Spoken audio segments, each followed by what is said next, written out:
Assalamualaikum warahmatullahi wabarakatuh. Kembali NATO dipermalukan.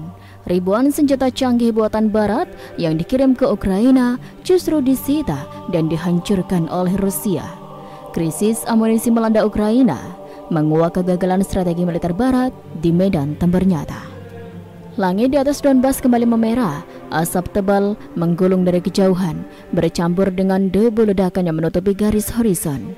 Di antara raungan sirene dan dentuman artileri yang tak henti, seorang prajurit muda Ukraina meratap kosong ke arah langit, tempat di mana jet tempur F-16 buatan Amerika yang baru saja datang dari barat terbakar dan jatuh seperti burung besi tanpa sayap. Di pangkalan militer sementara dekat Zaporizhia, radio komunikasi berderit menyampaikan kabar buruk yang datang silih berganti.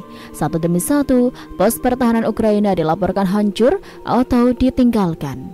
Gelombang serangan Rusia datang tanpa jeda, presisi, terkoordinasi, dan mematikan. Bagi banyak prajurit Ukraina, malam itu terasa seperti akhir dari segalanya. Padahal beberapa bulan sebelumnya, suasana begitu berbeda. Dunia Barat bersorak ketika bantuan militer bernilai ratusan miliar dolar dikirim ke Kiev. Tank Leopard Jerman, HIMARS Amerika, rudal Storm Shadow Inggris Prancis, hingga drone Rebirth canggih dikirim dengan satu keyakinan bahwa Ukraina akan menjadi simbol ketangguhan demokrasi melawan otoritarisme. Namun kenyataan di lapangan berbicara lain. Kini mitos keunggulan senjata Barat mulai runtuh di hadapan strategi Rusia yang jauh lebih adaptif dan agresif. Serangan besar-besaran di wilayah timur Ukraina yang dimulai pada awal musim gugur itu menjadi babak baru dalam konflik berkepanjangan ini. Pasukan Rusia yang sebelumnya hanya bertahan di garis perbatasan Luhansk dan Donetsk kini bergerak maju dengan keyakinan baru. Mereka tak hanya menghancurkan peralatan militer Ukraina, mereka juga merebutnya. Laporan dari Kementerian Pertahanan Rusia yang dikutip oleh kantor berita TASS, tanggal publikasi terbaru dapat diperiksa melalui situs resmi mereka, menyebutkan bahwa sejumlah unit senjata canggih buatan Barat berhasil diamankan dalam kondisi hampir utuh. Di antara yang disebutkan, tank Leopard 2A6, drone pengeteh Rebirth, hingga rudal Storm Shadow yang gagal meledak dan ditemukan di dasar Laut Hitam. Menurut klaim itu, semua temuan ini langsung dibawa ke fasilitas penelitian militer Rusia untuk dianalisis. Tujuannya jelas, membongkar teknologi yang selama ini dianggap sebagai rahasia kekuatan NATO. Di Moskow, sejumlah analis militer menyebut peristiwa ini sebagai momen pembalik sejarah. Salah satunya adalah Igor Korochenko, pakar pertahanan Rusia yang dalam wawancara dengan IRIA Vonesky mengatakan bahwa kegagalan sistem Barat di Ukraina bukan hanya masalah taktik, melainkan kegagalan paradigma. Kegagalan demi kegagalan di pihak Ukraina membuat kepercayaan terhadap NATO mulai goyah. Di Washington, Pentagon terpaksa mengakui bahwa banyak peralatan yang dikirim tidak mampu bertahan di kondisi medan tempur Ukraina yang ekstrim. Dalam laporan resmi yang dikutip oleh Reuters, seorang pejabat senior pertahanan Amerika Serikat menyebut bahwa keberhasilan sistem canggih bergantung pada integrasi penuh dengan jaringan komando yang sudah dilakukan di lapangan terbuka seperti di Ukraina Timur. Sementara itu di lapangan, realitas jauh lebih keras dari laporan diplomatik. Para prajurit yang sebelumnya berharap kehadiran F-16 akan mengubah situasi perang, kini harus berjuang dengan amunisi yang menipis dan sistem radar yang sering lumpuh karena gangguan elektronik Rusia. Di Kharkiv, seorang komandan lapangan Ukraina yang diwawancarai oleh media lokal Ukrainis Pravda mengakui bahwa situasi semakin sulit. Kami tidak lagi bisa mengandalkan bantuan Barat seperti dulu, ujarnya lirih. Setiap kali kami menerima senjata baru, Rusia sudah tahu bagaimana melumpuhkannya. Mereka belajar lebih cepat dari yang kita bayangkan. Kabar tentang jatuhnya 3 unit jet tempur F-16 menjadi simbol kejatuhan moral yang paling menyakitkan. Pesawat-pesawat senilai jutaan dolar itu yang dilatih dengan pilot terbaik dan teknologi navigasi mutakhir tak mampu bertahan lebih dari beberapa minggu di langit Ukraina.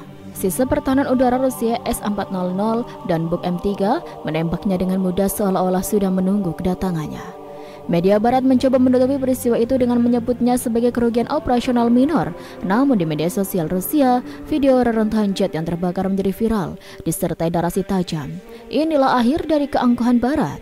Kemenangan simbolik itu menjadi alat propaganda baru bagi Kremlin, tak hanya menunjukkan kekuatan militernya tapi juga mempermalukan NATO di panggung global. Sementara itu, markas besar NATO di Brussels, ketegangan meningkat. Laporan intelijen menunjukkan bahwa Rusia kini tidak hanya menguasai hampir seluruh wilayah Luhansk dan sebagian besar Donetsk, tetapi juga memperluas kontrolnya di Zaporizhia dan Kherson. Kondisi ini memberi Rusia posisi tawar yang jauh lebih kuat dalam setiap potensi negosiasi perdamaian.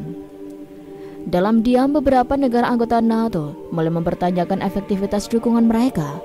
Eropa sudah mengeluarkan dana lebih dari 360 miliar dolar untuk membantu Ukraina, namun sebagian besar peralatan yang dikirim kini hancur, terbakar, atau direbut Rusia. Di tengah reruntuhan bangkai tank dan pesawat, suara perang belum berhenti. Tapi di antara ledakan dan seruan radio yang putus-putus, muncul satu kesadaran pahit bahwa perang ini bukan hanya tentang peluru dan teknologi, melainkan tentang kesabaran, strategi, dan daya tahan. Langit Donbas tetap berwarna merah dan di balik kabut tebal yang menggantung di udara, bayangan kekuatan Rusia semakin jelas. Dunia mulai menyadari satu hal, mitos tentang keunggulan mutlak NATO mungkin baru saja hancur di medan perang timur. Hampir 2 tahun sejak konflik besar meledak di jantung Eropa Timur, kepercayaan dunia terhadap keunggulan militer Barat mulai kehilangan sinarnya. Apa yang dulu dianggap sebagai kekuatan tak tertandingi, kini tampak rapuh seperti cermin megah yang retak satu persatu. Ketika rudal-rudal Rusia menembus langit Kiev dan menghantam titik-titik strategis, banyak yang menyadari bahwa peperangan kali ini bukan sekedar pertarungan senjata, melainkan ujian dari kredibilitas seluruh sistem pertahanan NATO. Dan di titik inilah mitos yang telah dibangun selama puluhan tahun perlahan runtuh, bukan oleh opini publik tetapi oleh kenyataan di medan perang. Sejak awal, Barat meyakinkan dunia bahwa Ukraina akan menjadi bentang terakhir demokrasi. Dalam berbagai konferensi internasional, para pemimpin Eropa dan Amerika bersumpah untuk mendukung Kiev selama dibutuhkan. Janji-janji itu disertai dengan parade bantuan militer, tank, rudal, drone, dan sistem pertahanan udara tercanggih. Setiap kali bantuan baru diumumkan, media arus utama seperti CNN dan BBC menyiarkan gambar pesawat kargo raksasa yang membawa senjata melintasi langit Eropa. Narasinya selalu sama. Inilah bukti solidaritas Barat. Namun di balik kebanggaan itu, ada kenyataan yang pelan tapi pasti mulai terbuka, bahwa bantuan tersebut tidak selalu efektif, bahkan sering menjadi bumerang. Menurut laporan Reuters, pada awal tahun ini, sejumlah pejabat pertahanan Barat mulai mengakui bahwa pengiriman senjata canggih ke Ukraina seringkali tidak diiringi dengan pelatihan memadai dan sistem logistik yang solid. Seorang sumber Pentagon yang tak disebut namanya menyatakan, banyak unit canggih kami tidak berfungsi maksimal karena sistemnya berdiri sendiri, tanpa jaringan komunikasi yang integrasi. Teknologi itu seperti senjata tanpa mata. Pernyataan itu menggambarkan realitas yang mulai dihadapi pasukan Ukraina di lapangan.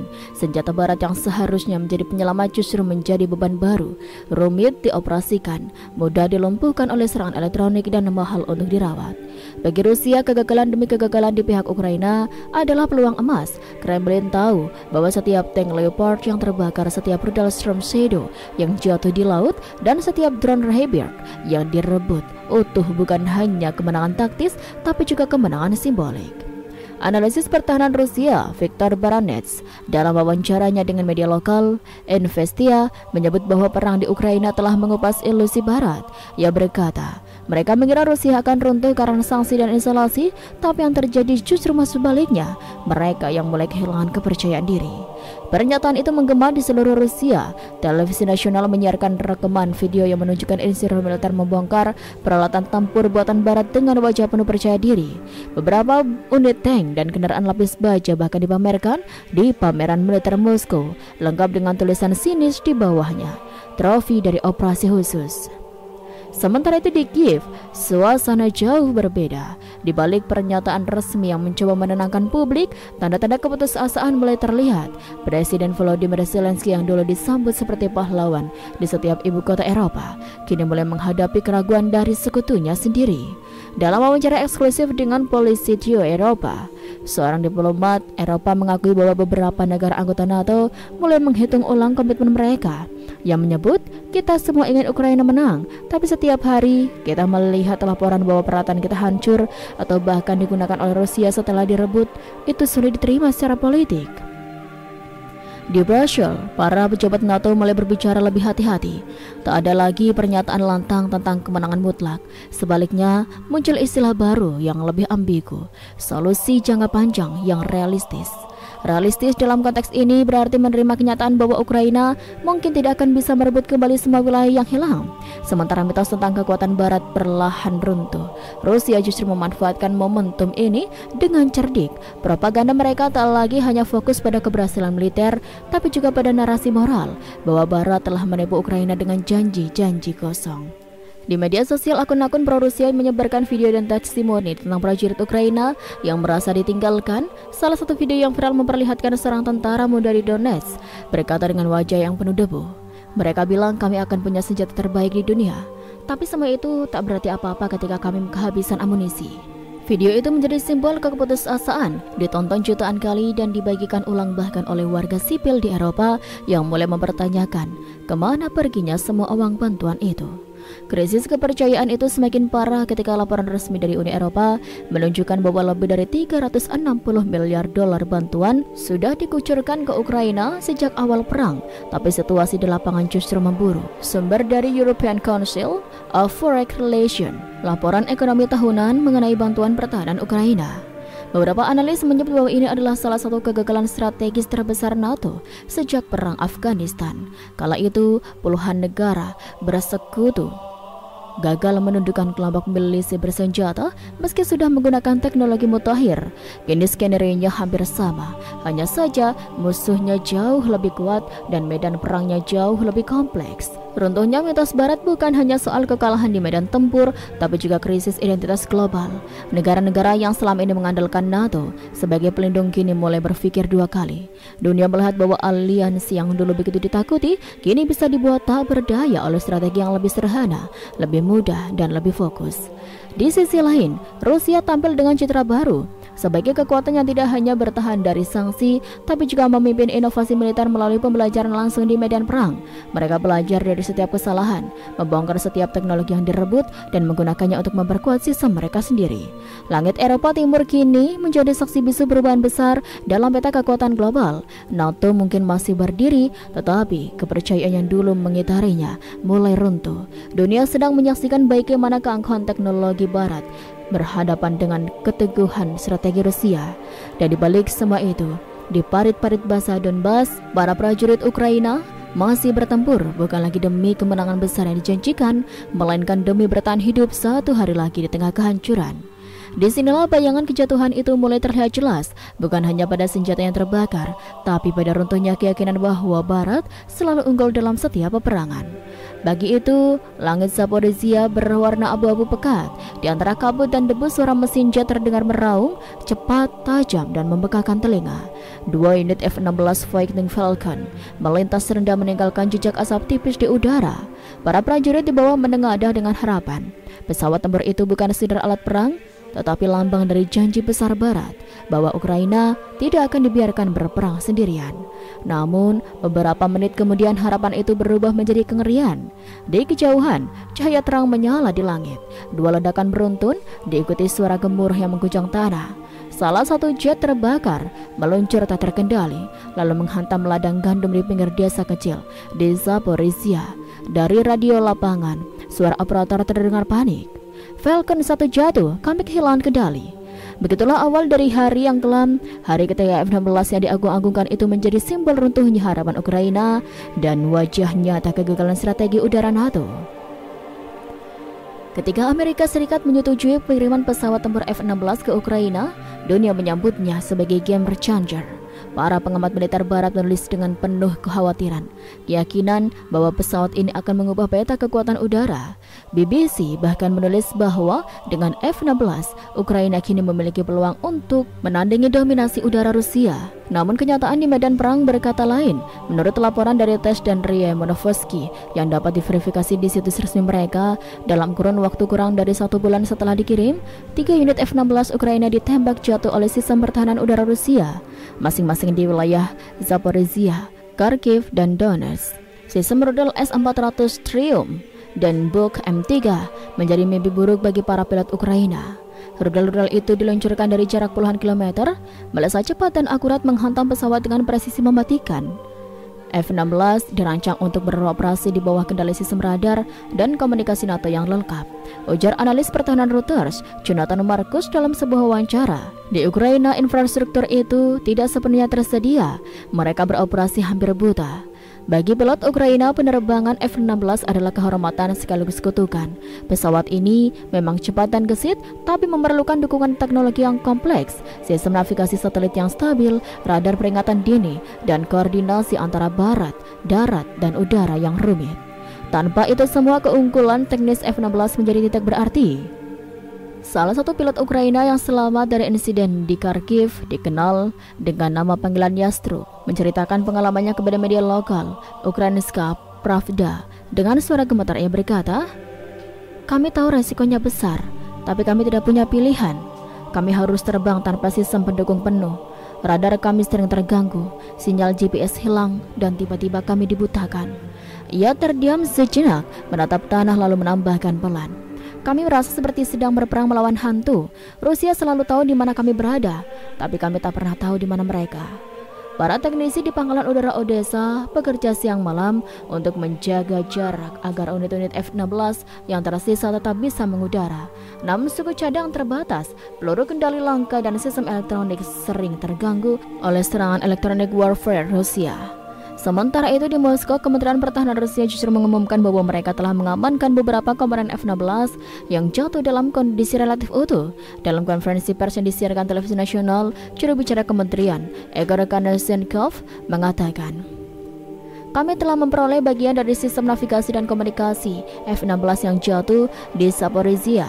Teknologi ini sedang dipelajari oleh tim ahli kami."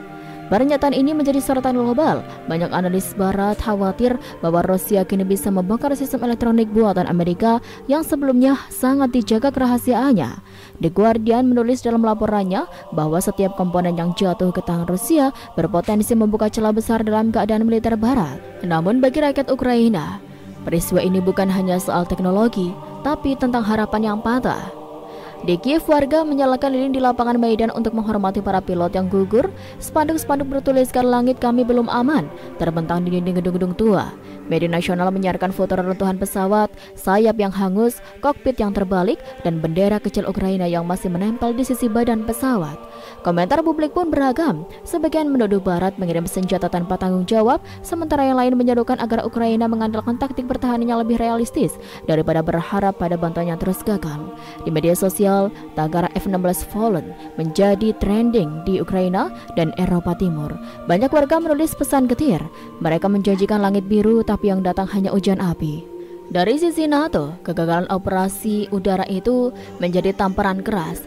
Para pejabat di Washington dan Brussels mengadakan pertemuan darurat membahas evaluasi dukungan militer udara untuk Ukraina. Dalam pernyataan singkat yang dikutip oleh Politico, seorang pejabat senior NATO berkata, "Kami perlu meninjau kembali bagaimana sistem kami diterapkan di medan tempur NATO. Beberapa asumsi kami mungkin tidak sesuai dengan kondisi sebenarnya." Pernyataan itu terdengar diplomatis tapi maknanya jelas. Strategi yang selama ini dianggap mutlak benar ternyata tidak berjalan sesuai rencana. Di pihak Rusia, keberhasilan menembak jatuh F-16 dijadikan alat propaganda besar-besaran. Televisi nasional menayangkan ulang video peluncuran rudal S-400 dengan narasi kemenangan. Wartawan lapangan berdiri di samping puing pesawat sambil berkata lantang, "Inilah bukti bahwa senjata barat bukan tandingan bagi ketahanan Rusia." Peristiwa jatuhnya jet F-16 bukan hanya kehilangan material yang mahal, tapi juga kehilangan simbol. Bagi Barat, F-16 adalah ikon kejayaan. Pesawat tempur yang pernah mendominasi langit di Timur Tengah, Balkan, dan Afghanistan, tetapi di Ukraina, ikon itu justru tumbang, menjadi besi tua di ladang perang yang beku. Langit di atas Zaporizhia perlahan tenang sore itu. Di antara sisa api yang masih menyala dari reruntuhan pesawat, prajurit-prajurit Ukraina berdiri diam. Mereka memandang ke arah asap yang menjulang tinggi dengan mata yang letih namun masih menyala oleh sisa tekad. Di kejauhan terdengar suara artileri Rusia lagi, tanda bahwa perang belum berakhir. Tapi di hati banyak orang, sesuatu sudah berubah.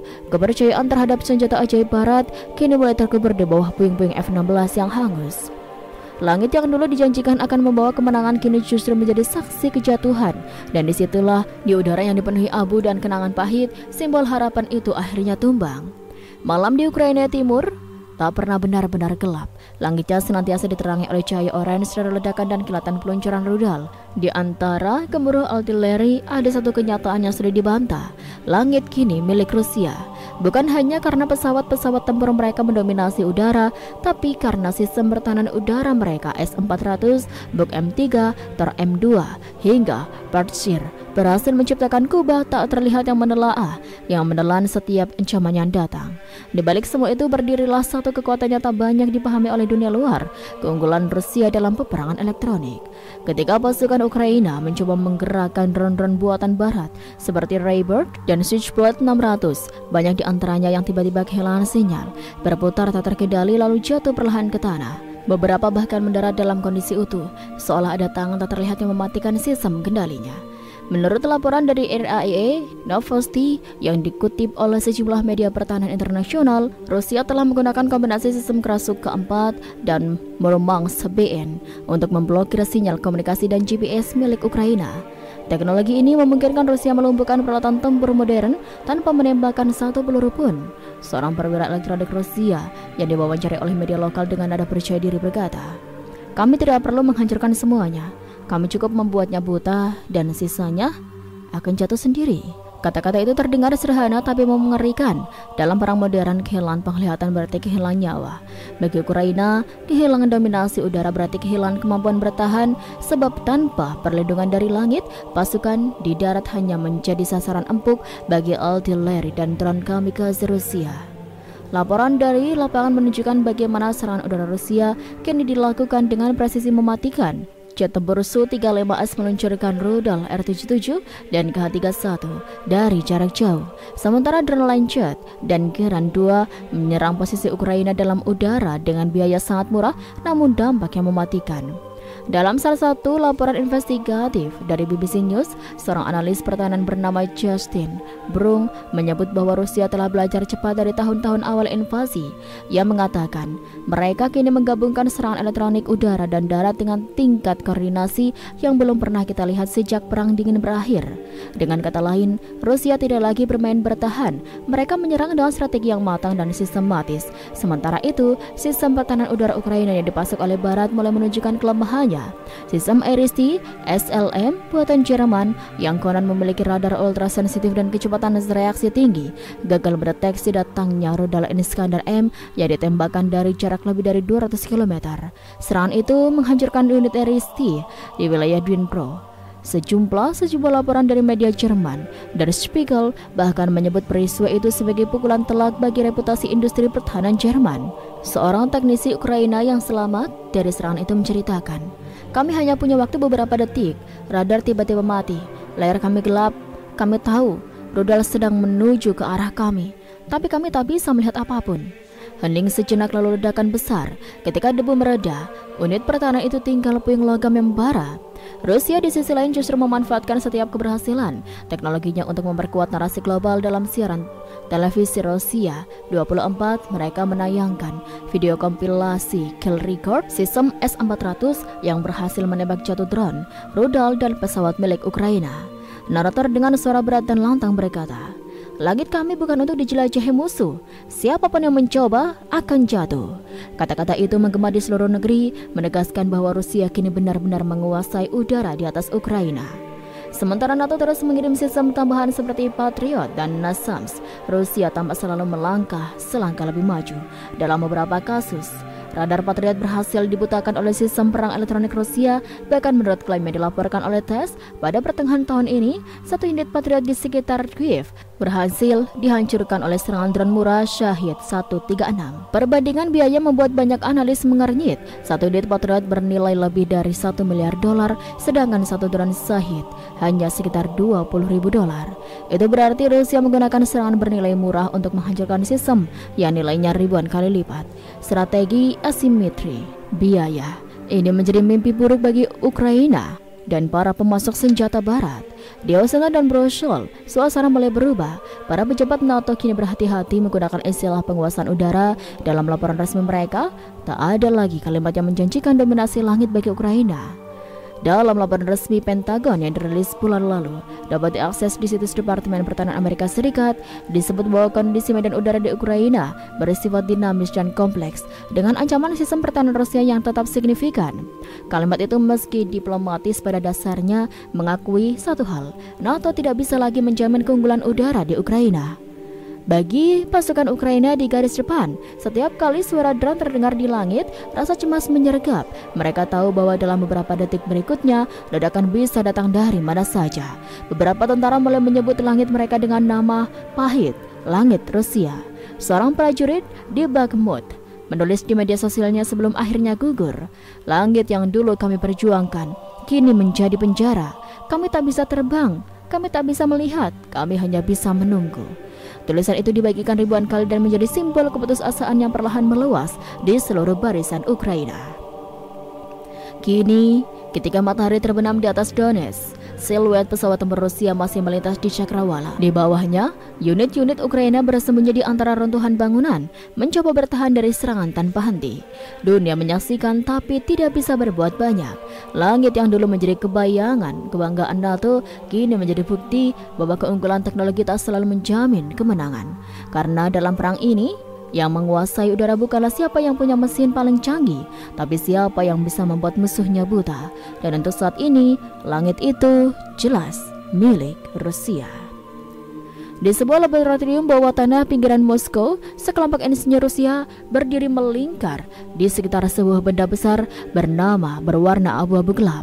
Tubuhnya masih utuh, dengan logo samar bertuliskan Storm Shadow, rudal jelajah buatan Inggris-Prancis yang seharusnya menjadi senjata presisi pamungkas. Ukraina itu kini bergerak tergeletak di meja baca, bukan sebagai senjata tapi sebagai trofi.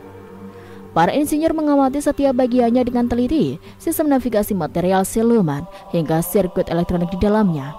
Salah satu dari mereka berbisik, mereka pikir ini akan menghantam Moskow. Sekarang lihat siapa yang mempelajarinya. Begitulah ironi dari perang modern. Senjata yang digadang-gadang sebagai game changer bagi Barat justru menjadi pelajaran berharga bagi Rusia. Ketika Inggris pertama kali mengumumkan pengiriman rudal Storm Shadow ke Ukraina, dunia Barat menyambut dengan euforia. Menteri Pertahanan Inggris saat itu, Ben Wallace, menyebut langkah itu sebagai bentuk dukungan strategis tertinggi dan menegaskan bahwa rudal ini akan memperluas jangkauan serangan Ukraina hingga ke jantung posisi Rusia. Rudal Storm Shadow memang bukan senjata sembarangan, dibangun oleh konsorsium MBDA, gabungan Inggris-Prancis. Rudal ini dirancang untuk menghancurkan target bernilai tinggi, bangkar di bawah tanah, fasilitas komando dan pangkalan militer. Dari jarak lebih dari 250 km dengan sistem navigasi berbasis GPS dan pemandu inframerah, rudal ini dianggap hampir mustahil digagalkan. Namun kenyataan di medan perang kembali menunjukkan hal lain. Menurut laporan dari Tes dan Ria Novosti yang dikutip oleh media pertahanan internasional, beberapa unit Storm Shadow yang diluncurkan Ukraina gagal mencapai targetnya. Sebagian besar ditembak jatuh oleh sistem pertahanan udara Rusia, sementara setidaknya satu rudal jatuh di Laut Hitam dan kondisi hampir utuh. Peristiwa ini terjadi di bulan awal musim panas ketika Ukraina berusaha melakukan serangan balik besar-besaran di selatan Zaporizhia. Di tengah persiapan itu, pasukan Ukraina meluncurkan serangan rudal Storm Shadow ke arah pangkalan udara Rusia di Sevastopol, Crimea. Namun serangan itu tak pernah mencapai tujuannya. Sebuah sumber militer Rusia yang diwawancarai oleh Izvestia menjelaskan, kami mendeteksi peluncuran rudal itu dalam hitungan detik. Sistem S-400 kami langsung menguji koordinatnya. Dalam 30 detik berikutnya, kami menembakkan 2 rudal pencegat. Hasilnya, satu hancur di udara, satu jatuh ke laut. Dan kami akan menemukannya terlebih dahulu. Laporan itu diperkuat oleh video-video yang beredar di media sosial Rusia, memperlihatkan kapal patroli Angkatan Laut Rusia menarik sesuatu dari air. Benda besar berbentuk silinder panjang dengan sayap lipat yang masih menempel. Banyak pihak menduga itulah Storm Shadow yang gagal meledak. Pihak Inggris awalnya menolak mengonfirmasi peristiwa itu, namun beberapa hari kemudian, The Guardian menulis laporan yang mengutip sumber militer anonim di London yang mengakui kemungkinan adanya kegagalan sistem navigasi dalam kondisi peperangan elektronik intensif. Pernyataan itu secara tidak langsung mengakui bahwa Rusia berhasil menembus sistem komunikasi dan pemandu canggih rudal buatan Barat tersebut. Sementara itu di Kiev, suasana jauh dari kemenangan yang dijanjikan. Prajurit Ukraina di garis depan menceritakan rasa frustasi mereka. Kami meluncurkan Storm Shadow dengan penuh harapan, ujar seorang operator artileri Ukraina kepada Ukrainska Pravda. Tapi dalam beberapa menit kami kehilangan kontak. Tidak ada ledakan, tidak ada hasil, hanya keheningan. Beberapa hari setelah kegagalan itu, muncul laporan bahwa Rusia telah mengangkut puing-puing Storm Shadow yang utuh di fasilitas penelitian rahasia di dekat Moskow. Di sana rudal itu kini dibongkar, dikupas dan dipelajari. Tujuan mereka jelas, memahami teknologi siluman barat yang selama ini menjadi misteri. Menurut analisis dari Russian Times, penguasaan Storm Shadow yang relatif utuh memberi Rusia keuntungan intelijensi yang signifikan. Teknisi mereka kini bisa mempelajari sistem Train Following Navigation, navigasi mengikuti kontur tanah yang memungkinkan rudal ini terbang rendah tanpa terdeteksi radar. Jika Rusia bisa meniru atau menetralkan sistem ini, tulis media tersebut, maka banyak rudal barat lainnya akan kehilangan keunggulannya. Di sisi lain, peristiwa ini menjadi pukulan telak bagi reputasi industri pertahanan Eropa. Program Storm Shadow menelan biaya miliaran euro dan selama bertahun-tahun dijadikan simbol keberhasilan teknologi militer gabungan Inggris-Prancis.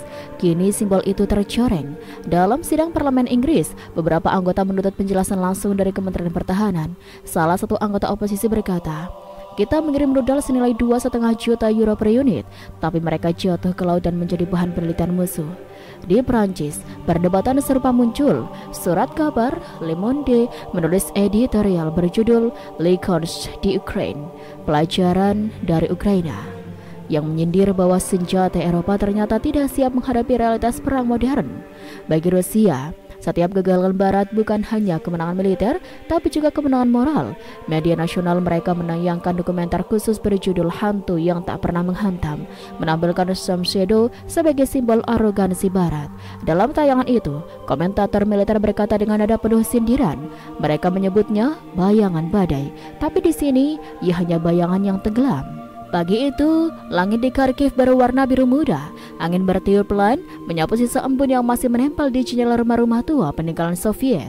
Warga berjalan menuju pasar, sebagian lainnya menyusuri trotoar dengan pakaian musim gugur yang mulai menghangatkan kulit. Anak-anak berseragam sekolah tertawa di balik tas ransel, seperti tak ada yang perlu dikhawatirkan. Hari Kamis, tanggal 16 Oktober tahun 2025, awalnya seperti pagi biasa di Ukraina, tapi kenyataan segera berubah. Dalam hitungan menit, dunia mereka diguncang oleh suara yang menggema dari langit. Sirene panjang yang meraung seperti jeritan bumi yang hendak tergoyak. Pukul 7:35 pagi, deru mesin rudal mulai terdengar dari kejauhan. Tak lama, suara ledakan memecah udara satu demi satu tanpa jeda. Langit yang sebelumnya biru berubah menjadi merah menyala, tercampur hitam pekat dari asap dan debu yang mengepul ke angkasa. Warga berhamburan, ada yang menangis, ada yang berteriak histeris, banyak pula yang hanya bisa diam. Tubuh mereka membeku karena terkejut dan takut. Di Poltava, pemandangan serupa terjadi. Para pekerja pabrik baru saja memulai shift pagi mereka saat guncangan pertama menghantam. Atap pabrik bergetar, kaca-kaca jendela pecah seketika. Sebagian tak sempat berlari, sebagian lainnya tertimbun reruntuhan. Dinas darurat yang datang pun kesulitan menjangkau lokasi karena jalanan utama terputus akibat ledakan. Kementerian Pertahanan Ukraina menyebut bahwa pada hari itu Rusia meluncurkan 26 rudal balistik Iskander dalam satu gelombang serangan besar. Ini bukan sekedar jumlah yang mengejutkan, tapi juga mencatat rekor sebagai penggunaan rudal Iskander terbesar dalam satu hari terhadap Ukraina sepanjang tahun 2025. Fakta ini diperkuat oleh pernyataan resmi dari Defense Intelligence of Ukraine atau DIU yang dikutip oleh Ukrinform. Yang lebih mengerikan, tak satu pun dari 2 lusin lebih rudal tersebut berhasil dicegat oleh sistem pertahanan udara, bukan oleh sistem Patriot dari Amerika Serikat, bukan pula oleh RST dari Jerman. Semuanya melesat tepat ke sasaran, menghantam fasilitas energi, pabrik-pabrik, dan titik logistik militer Ukraina. Kegagalan total ini menjadi alarm besar bagi Presiden Volodymyr Zelensky. Dalam konferensi pers darurat yang digelar dalam hari yang sama, ia mengatakan, ini bukan hanya serangan terhadap Ukraina, ini adalah ujian bagi dunia. Apakah mereka benar-benar peduli atau hanya sekedar menyaksikan dari jauh saat rakyat kami dihancurkan? Seorang warga Kharkiv, Natalie Voronia, menceritakan kepada media lokal Suspilne dengan suara gemetar dan mata berkaca-kaca. Ia kehilangan anak laki-lakinya yang baru berusia 7 tahun saat serpihan rudal menghantam rumah mereka. Dia sedang sarapan. 1 detik dia tertawa. Detik berikutnya aku hanya melihat darah dan debu. tidak ada yang bisa menyiapkanmu untuk hal seperti ini. Tak jauh dari lokasi Natalia, sebuah sekolah dasar rata dengan tanah, tim penyelamat menemukan tubuh beberapa guru dan siswa terkubur di bawah puing-puing. Mereka tidak sempat berlindung ke bangkar. Serangan datang terlalu cepat, terlalu senyap, terlalu mematikan. Di media sosial, tagar Pray for Kharkiv dan Iskander Attack boleh menjadi tren dunia. Video-video amatir dari warga yang merekam saat rudal menghantam dan api menyala di langit viral dalam hitungan menit. Dunia menyaksikan, tapi Ukraina terbakar. Ledakan tak hanya mengguncang fisik tapi juga psikis. Di banyak kota, warga kini enggan meninggalkan rumah. Bunker-bunker bawah tanah yang dulu hanya digunakan sesekali, kini dipenuhi oleh orang setiap malam. Anak-anak tidur dengan bantal menutup telinga. Mereka tidak lagi takut gelap, mereka takut suara ledakan berikutnya.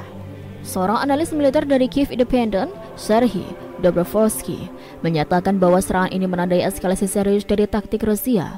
Rudal Iskander digunakan bukan hanya untuk menghancurkan target militer, tapi juga untuk menciptakan efek psikologis besar, menunjukkan bahwa tidak ada tempat aman di Ukraina. Faktanya, sebagian besar rudal menghantam titik-titik vital Ukraina yang berhubungan dengan distribusi energi dan industri. Tak hanya Poltava dan Kharkiv, tapi juga sejumlah fasilitas di Oblast lain terkena dampaknya. Kebakaran meluas, listrik padam, komunikasi terganggu. Ukraina bukan hanya diserang, ia dibuat lumpuh perlahan. Hal itu dunia menyaksikan bagaimana sistem pertahanan canggih buatan barat tak mampu menghadang kehancuran yang meluncur dari langit. Rudal Iskander, senjata yang pernah dianggap overrated oleh sebagian pengamat barat, membuktikan dirinya sebagai alat teror massal paling efektif yang dimiliki Kremlin hari ini. Dan bagi rakyat Ukraina, Kamis itu bukan sekedar tanggal, ia akan tercatat sebagai hari di mana langit tak lagi biru, sebuah hari ketika pagi berubah menjadi neraka, ketika deru rudal lebih keras dari doa. 26 bukan hanya angka bagi Ukraina, itu adalah jumlah kehancuran yang dilemparkan dari langit dalam satu pagi. Rudal balistik Iskander yang dikenal dengan kecepatan dan akurasinya tidak datang satu persatu. Mereka meluncur bersamaan dalam gelombang pekat yang mematikan, tak terdeteksi, tak terdengar hingga terlambat, dan lebih dari segalanya tak bisa dihentikan. Menurut laporan resmi dari Kementerian Pertahanan Rusia yang dikutip dari oleh TASS, pada Kamis tanggal 16 Oktober tahun 2025, sebanyak 26 rudal Iskander diluncurkan hampir serentak ke berbagai titik penting di Ukraina. Ini adalah serangan tunggal terbesar yang menggunakan sistem rudal balistik jarak pendek Iskander sejak awal invasi pada tahun 2022. Targetnya, jantung energi, jalur industri, serta pusat logistik militer Ukraina. Tidak ada peringatan dini yang cukup, tidak ada sistem pertahanan udara yang cukup kuat. Sistem pertahanan udara Ukraina termasuk Patriot buatan Amerika Serikat dan Iris-T dari Jerman tidak berhasil menghancurkan satu pun rudal Iskander dalam serangan tersebut. Informasi ini dikonfirmasi oleh Komandan Angkatan Udara Ukraina dalam pernyataan publik yang dirilis beberapa jam setelah serangan. Kami berhasil mendeteksi, tapi tidak cukup cepat untuk menahan gelombang intensitas ini. Serangan rudal Iskander dirancang untuk menembus dan mengecoh sistem radar, bunyi salah satu kutipannya. Apa yang membuat Iskander begitu berbahaya? Rudal Iskander M yang digunakan Rusia dalam serangan ini memiliki kemampuan manuver tinggi saat mendekati target, yang meluncur dengan kecepatan hipersonik mendekati 7.000 km per jam. Trajektorinya tidak linear. Rudal ini bisa mengubah jalur secara acak di ketinggian rendah untuk menghindari deteksi sistem pertahanan. Dengan radius jangkauan hingga 500 km dan hulu ledak seberat hingga 700 kg. Iskander bukan sekedar alat militer, ia adalah simbol kehancuran. Dari 26 rudal yang diluncurkan, mayoritas diarahkan ke wilayah Poltava dan Kharkiv. Di Poltava, 2 gardu induk utama hancur. Di Kharkiv, sistem distribusi gas dan fasilitas penyimpanan bahan bakar terbakar hebat. Selain infrastruktur sipil, 1 unit Brigade Artileri Ukraina yang berada di garis belakang ikut menjadi sasaran langsung.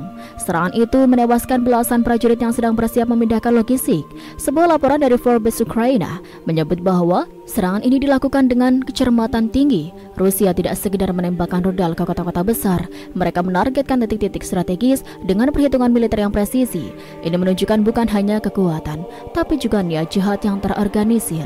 Kembali ke Kharkiv, kota yang telah menjadi saksi ribuan ledakan sejak awal invasi. Pagi itu terasa berbeda. Warga yang biasanya sigap turun ke tempat perlindungan, kali ini tak sempat. Rudal Iskander menghantam lebih cepat dari suara sirene. Banyak yang tidak sadar akan bahaya sampai jendela rumah mereka meledak dan tembok runtuh. Seorang pria parubaya bernama Oleh menyampaikan kepada The Guardian, "Saya melihat langit bergetar bukan metafora. Sungguh, langit benar-benar terasa bergetar. Dalam 1 menit, semua berubah. Rumah tetangga saya terbakar dan saya hanya bisa menarik istri saya keluar dari puing. Anak saya belum menemukannya. Sementara itu dari Moskow, Kementerian Pertahanan Rusia merilis pernyataan resmi. Serangan rudal presisi tinggi hari ini berhasil menghancurkan target-target militer penting yang digunakan untuk memfasilitasi serangan drone terhadap wilayah Federasi Rusia. Dengan kata lain, mereka mengklaim ini adalah bentuk balasan terhadap serangan udara Ukraina sebelumnya. Namun kenyataan di lapangan menunjukkan bahwa yang terbakar bukan hanya alat perang. Rumah sakit, sekolah, pusat komunitas, semuanya terkena imbas. Banyak warga sipil yang menjadi korban termasuk anak-anak dan lansia. Jumlah pastinya belum bisa dipastikan karena proses evakuasi masih terus berlangsung di bawah ancaman serangan susulan. Institut Studi Perang, ISW, sebuah lembaga riset yang berbasis di Washington DC, menyatakan dalam laporan analisisnya bahwa Rusia kini menerapkan strategi shock saturation, membanjiri sistem pertahanan musuh dengan jumlah rudal dan drone dalam satu waktu agar tidak bisa ditangani seluruhnya. Strategi ini bukan hanya untuk menyerang tapi juga untuk mempermalukan pertahanan barat dan menunjukkan dominasi di udara, tulis ISW.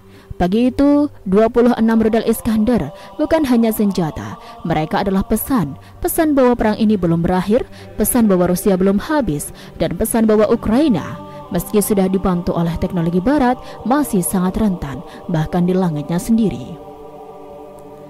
Hari itu langit Ukraina robek oleh kecepatan hipersonik. Tak ada rudal yang bisa dicegat, tak ada peringatan yang cukup keras, tak ada sistem pertahanan yang bisa melindungi semuanya. 26 rudal, 26 luka, 26 alasan mengapa dunia tak bisa lagi hanya menonton. Hari masih pagi ketika dua kota besar di timur dan Ukraina, Kharkiv dan Poltava, menjadi medan ledakan terbesar sejak invasi dimulai. 26 rudal Iskander yang diluncurkan Rusia tak disebar acak. Serangan itu seperti komando oleh tangan-tangan tahu yang pasti di mana harus menghancurkan, di mana harus melumpuhkan. Poltava, sebuah kota bersejarah di jantung Ukraina, dikenal dengan industri energi dan distribusi logistiknya. Tak banyak orang memperhitungkan Poltava sebagai target utama. Hingga Kamis pagi itu, rudal pertama menghantam komplek gardu induk utama di pinggiran kota. Api menjulang tinggi, asap hitam menyelimuti langit. Operator yang bertugas malam itu, Sherhi, hanya punya beberapa detik untuk menyadari apa yang terjadi sebelum seluruh panel kendali di depannya meledak. Saya mendengar suara seperti jet melintas tapi lebih tajam. Sebelum sempat bangkit dari kursi, semuanya gelap. Suara ledakan melebahkan telinga. Lalu hanya tersisa jeritan orang-orang yang dengan bau hangus kabel yang terbakar. Dr. Serhi kepada media lokal Suspinli, Poltava. Rudal kedua jatuh tak jauh dari fasilitas pemrosesan gas. 3 ledakan beruntun menghancurkan tangki utama, menyulut kebakaran hebat yang tak bisa dipadamkan selama lebih dari 10 jam. Dinas pemadam kebakaran yang sudah kekurangan peralatan sejak serangan musim dingin tahun sebelumnya hanya bisa membendung api agar tidak menjalar ke pemukiman warga. Warga di sekitar area industri terpaksa mengungsi ke stasiun bawah tanah. Banyak dari mereka adalah orang tua dan anak-anak yang tidak pernah mengalami evakuasi darurat sebelumnya. Seorang ibu, Katrina, menggenggam erat tangan bayinya sambil mengisahkan kengerian yang mereka alami. Kami pikir ini hanya peringatan biasa, tapi kemudian bumi seperti terguncang, kaca-kaca pecah, debu masuk dari ventilasi. Saya hanya menunduk menutupi anak saya dengan tubuh saya sendiri. Kharkiv, kota kedua terbesar di Ukraina, sudah lama menjadi salah satu sasaran favorit Rusia dalam perang. Namun skala kehancuran yang terjadi pada 16 Oktober 2025 membuat banyak orang percaya bahwa hari itu adalah hari paling gelap dalam sejarah kota tersebut sejak invasi dimulai.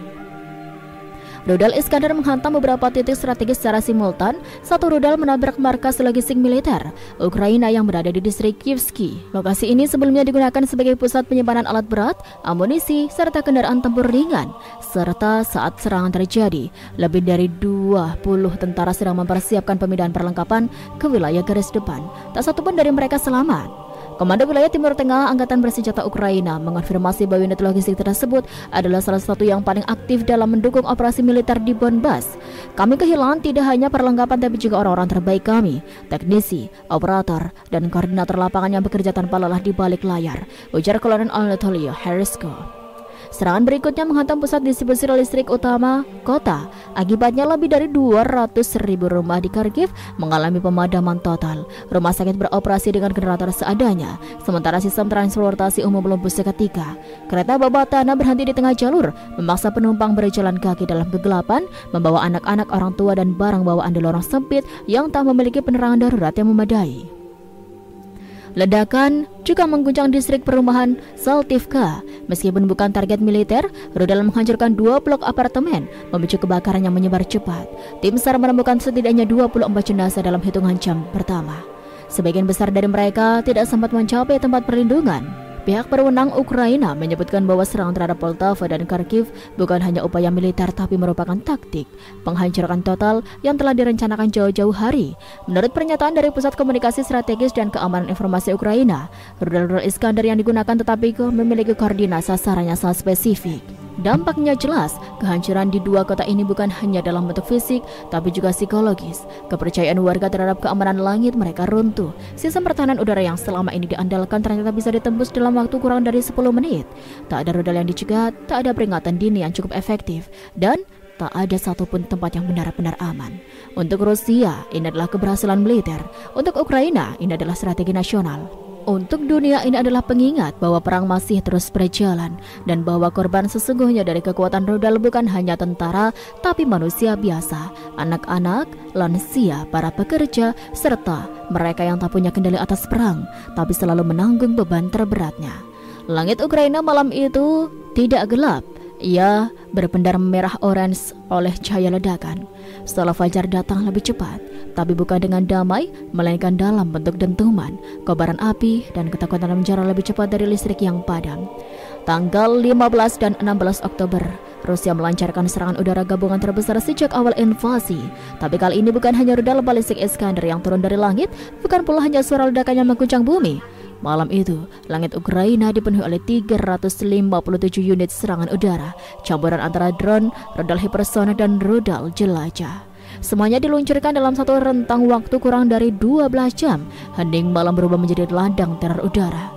Menurut laporan resmi dari Komandan Angkatan Udara Ukraina, rincian serangan tersebut mencangkup 320 drone serang, termasuk sekitar 200 tipe Shahid 136 dan sisanya campuran Gerbera serta drone modifikasi buatan lokal Rusia. 2 rudal aerobalistik hypersonic Kinzhal, 2 rudal jelajah Iskander K, varian dari sistem Iskander yang bisa diluncurkan dari udara. 7 rudal udara Gedarat KH-59 diluncurkan dari pesawat tempur. Drone dan rudal tersebut tidak diarahkan ke satu kota saja. Mereka menyebar ke seluruh wilayah timur dan tengah Ukraina, menciptakan jaringan serangan simultan yang dirancang untuk membingungkan radar, memecah perhatian sistem pertahanan, dan menghancurkan konsentrasi militer serta sipil serta bersamaan. Pukul 2:30 pagi di kota Dnipro, puluhan warga terbangun bukan karena gempa, tapi karena bunyi seperti ribuan lebah logam yang melintas di langit. Suara hasran syahid saat bergerak dalam kelompok. Mereka terbang rendah, cukup untuk membuat kaca-kaca bergetar, tapi terlalu banyak untuk dihalangi semuanya. Komando Operasi Khusus Ukraina menyebut bahwa malam itu adalah simulasi medan perang paling kompleks yang mereka hadapi dalam 2 tahun terakhir. Bukan hanya soal banyaknya target, tapi cara mereka disinkronkan. Ketika kami menembak jatuh satu drone, 3 lainnya sudah masuk dari sisi berbeda. Rudal datang di sela-sela. Ini bukan serangan, ini orkestrasi militer yang kejam, kata seorang perwira senior yang meminta identitasnya dirahasiakan kepada Kiev Independent. Di kota Venesia, suara rudal KH-59 memecah udara pukul 4 pagi. Salah satu rudal menghantam pabrik tekstil tua yang belakangan digunakan sebagai pos logistik bantuan kemanusiaan. 8 orang dilaporkan tewas, sebagian besar relawan. Salah satunya adalah seorang mahasiswa kedokteran tahun ketiga bernama Iriana. Ia sedang menyortir makanan kaleng untuk dikirim ke warga sipil di wilayah Sumy. Kembali ke angka-angka serangan, dari 357 unit serangan udara yang diluncurkan Rusia, 283 drone berhasil ditembak jatuh. Begitu pula 5 dari 7 rudal KH-59 berhasil dihentikan sebelum mencapai target. Namun 18 rudal lainnya termasuk Iskander K dan Kinzhal hilang dari radar dan dipastikan menghantam sasaran mereka. Kegagalan tersebut bukan disebabkan oleh kelalaian, melainkan oleh skala dan kompleksitas serangan. Sistem pertahanan udara barat yang selama ini menjadi harapan Ukraina, seperti Patriot, NASA MS, dan Iris-T, kewalahan menghadapi serangan berlapis ini. Lebih jauh, Rusia juga menerapkan teknik decoy and delay, menyisipkan drone kosong sebagai pengalihan perhatian, membuat sistem pertahanan menghabiskan peluru kendali mereka pada target kosong sebelum rudal-rudal berat datang dalam gelombang kedua. Ini bukan taktik baru dalam peperangan modern, tapi Rusia menggunakannya dalam skala yang belum pernah terlihat sebelumnya. Selain menghantam target militer dan infrastruktur energi, Rusia juga secara terang-terangan menargetkan pusat peluncuran drone Ukraina. Informasi dari Kementerian Pertahanan Rusia menyebut bahwa dalam serangan tersebut, mereka berhasil menghancurkan 65 drone Ukraina tipe Ilyushin, 4 truk pengangkut, 5 peluncur drone bergerak. Serangan ini mengakibatkan sekitar 30 korban jiwa, kebanyakan dari unit teknis Angkatan Bersenjata Ukraina yang bertugas menyiapkan serangan balasan ke wilayah Rusia. Kremlin secara terbuka menyebut ini sebagai langkah preventif untuk menghentikan serangan balik Ukraina yang dituding menggunakan drone untuk menyerang fasilitas militer di Belgorod dan Rostov. Namun bagi warga Ukraina, tak ada yang terasa presentif dalam malam itu. Yang mereka lihat hanyalah ledakan, kobaran api dan suara drone yang mendengung di atas kepala mereka. Bagi mereka malam itu bukan hanya tentang rudal dan drone, melainkan tentang bagaimana kehidupan bisa direnggut hanya karena berada di bawah langit yang salah.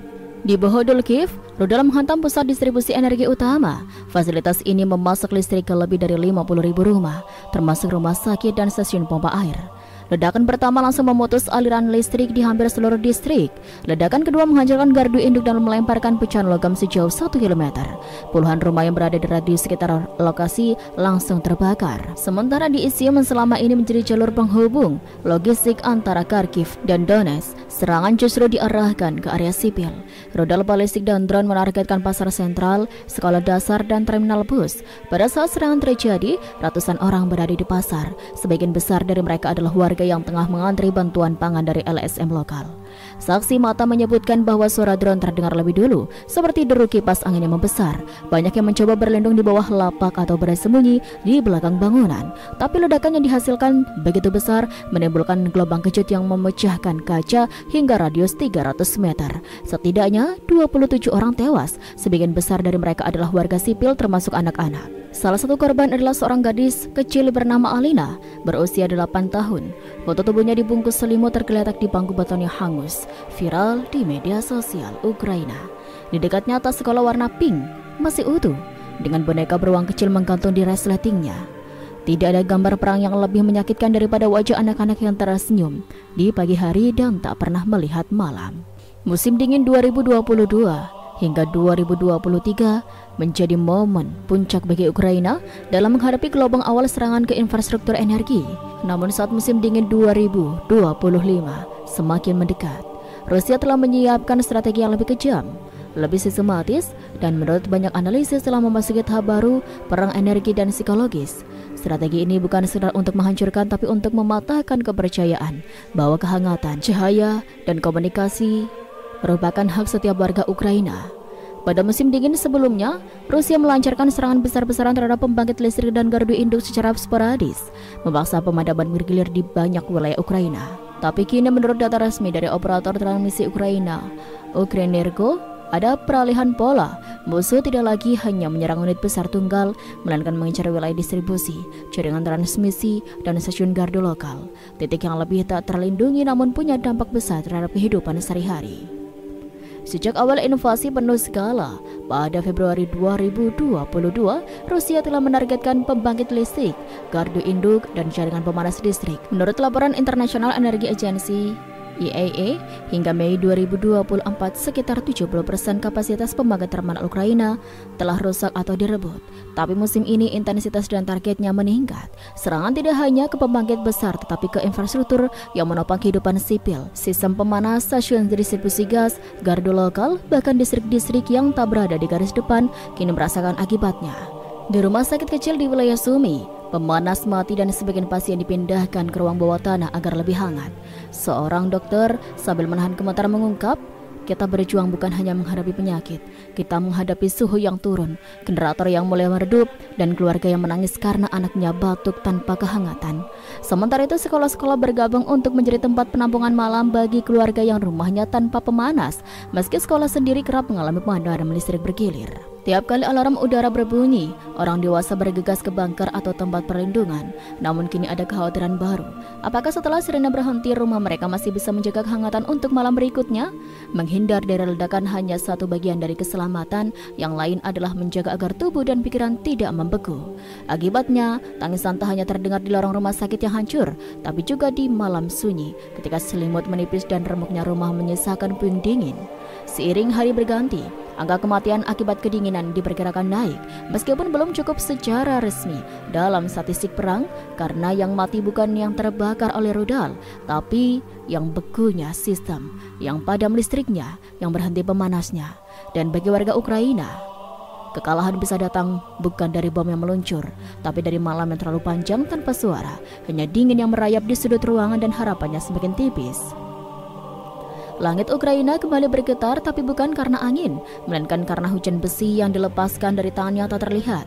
Serangan malam itu bukan sekedar gelombang, ia adalah tsunami rudal dan drone, pengumuman brutal bahwa perang ini telah memasuki babak baru. Di antara dentuman, kobaran api dan kegelapan yang menyelimuti rakyat Ukraina, menyadari bahwa mereka bukan hanya berperang melawan musuh di depan mata, tapi melawan malam yang panjang dan dingin yang sengaja dibuat. Pada malam yang dirahasiakan, pasukan Rusia melancarkan apa yang diakui sebagai serangan terbesar sejak invasi penuh skala itu dimulai. Menurut analisis dari Institute for the Study of War, ISW, pihak Rusia menargetkan wilayah Ukraina dengan skala dan intensitas yang belum pernah terjadi sebelumnya. Data awal menunjukkan bahwa lebih dari 500 proyektil udara, termasuk rudal balistik, rudal jelajah, dan ratusan drone diluncurkan dalam satu malam gelap. Di tengah malam, suara sirene belum sempat menetes, tapi hujan logam sudah mengguyur di wilayah barat pusat kota hingga pinggiran Ukraina. Ledakan bergema, beton pecah, kaca terbang, dan langit yang semula sunyi berubah menjadi medan peperangan tanpa front. Penduduk melangkah ke bunker sambil bertanya, apakah malam ini akan berbeda? Jawabannya hanya diam dan gema. Rudal-rudal balistik seperti Iskander, MKN-23 menjadi pilar utama dalam gelombang ini. Data militer Ukraina menyebut bahwa 26 Iskander M diluncurkan dalam gelombang tersebut.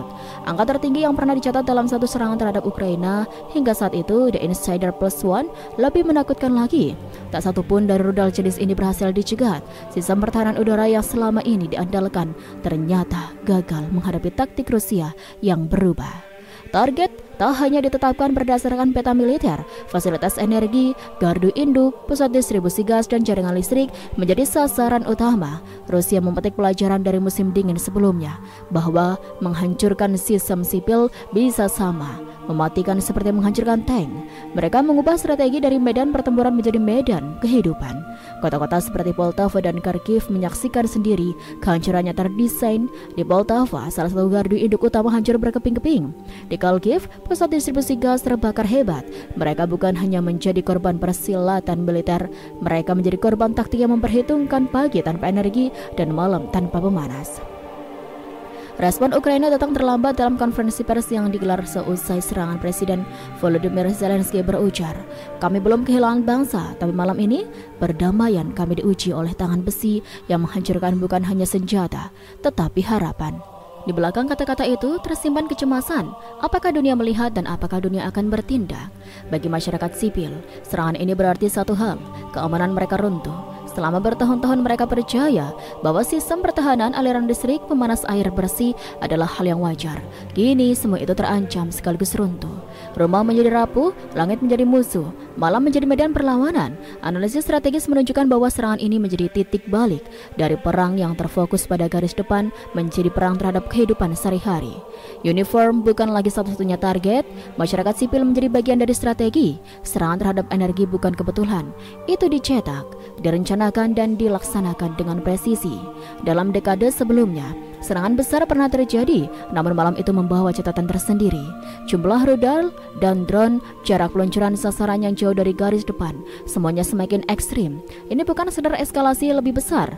Ini adalah paradigma baru perang, cepat, menyebar dan tanpa peringatan. Ketika pagi akhirnya datang, langit yang semula gelap tak berlangsung memulihkan kehangatan. Api di gardu induk masih mengepul. Warga keluar dari bunker, menatap rumah yang rusak, jendela yang tak berdinding, dan tabung gas yang terbakar. Anak-anak tak menanyakan kapan perang berhenti. Mereka bertanya kapan mereka bisa tidur hangat lagi. Warga tak lagi bertanya kapan ledakan akan datang. Mereka bertanya kapan listrik kembali mengalir. Dunia luar melihat laporan, melihat angka, melihat data. Tapi bagi warga Ukraina, di lantai 2 apartemen mereka kini berjalan di kegelapan. Bagi teknisi di gardu yang terluka namun tetap memperbaiki. Untuk relawan yang membagi selimut saat malam semakin dingin, ini bukan statistik, ini adalah kenyataan yang menguras sukma.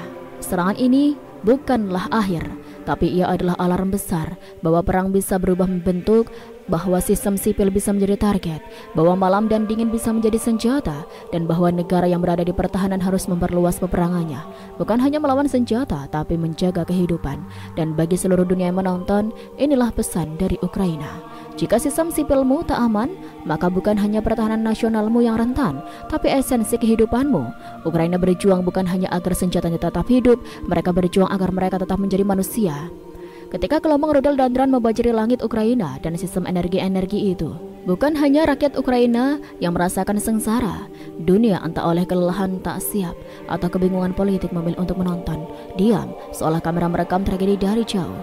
Tetapi tangisannya tidak sampai ke telinga mereka yang memiliki kuasa untuk menghentikannya. Konflik ini juga menjadi peringatan bagi negara-negara lain tentang pentingnya kesiapan menghadapi perang modern yang penuh dengan taktik asimetris, serangan elektronik, dan penggunaan teknologi yang terus berkembang.